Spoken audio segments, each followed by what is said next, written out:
Ehk siis, kui sa oled taganud oma töötajate sisemise motivatsiooni, sa oled selgelt pannud neile sihid ette, siis sa sooviksid, et nad oleksid võimalikult iseseisvad nende sihtide suunas liikumisel. Ja siin aitavad sind 2 tööriista, rollikaart ja vastutuse maatriks. Rollikaardi eesmärk oli siis kõigepealt enda jaoks nähtavale tuua, kas sina täna juhina teed mingeid asju, mille suhtes sa tunned, et tead, see ei peaks olema enam minu töö. Sellega peaks hakkama saama minu tiim.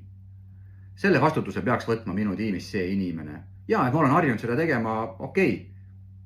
Aga ma tunnen, et see peaks tegelikult muutuma, sest et selles rollis, kus mina olen, ei peaks tegelikult mina neid asju enam tegema. Ehk siis see on delegeerimise tööriist kõige muu hulgas ka.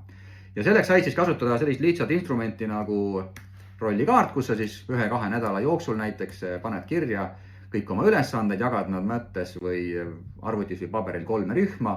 On minu töö, on sellised asjad, mida sa teed ja tunned, jah, mina selles rollis võiksingi neid asju ja peaksingi neid asju tegema juhi rollis. Ei ole minu töö, on asjad, mida ma küll olen harjunud tegema, ma teen, aga ma tunnen, et tegelikult ma ei peaks selles rollis seda tegema.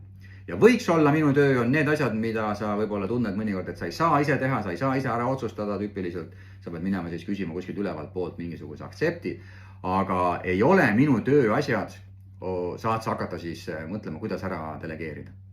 Ja tüüpiliselt sa saad ikkagi seda alla poole delegeerida, see aitab sinu meeskonnal võib-olla tugevamaks saada, areneda, seal on kindlasti selliseid aktiivsemaid inimesi, kes tahaksid võib-olla proovida ja seda siis võibki nimetada võimustamiseks, et varem oli sinu käes see võim kõiki neid asju teha, tegid ise, otsustasid ise, aga nüüd sa annad oma tiimile seda võimu rohkem.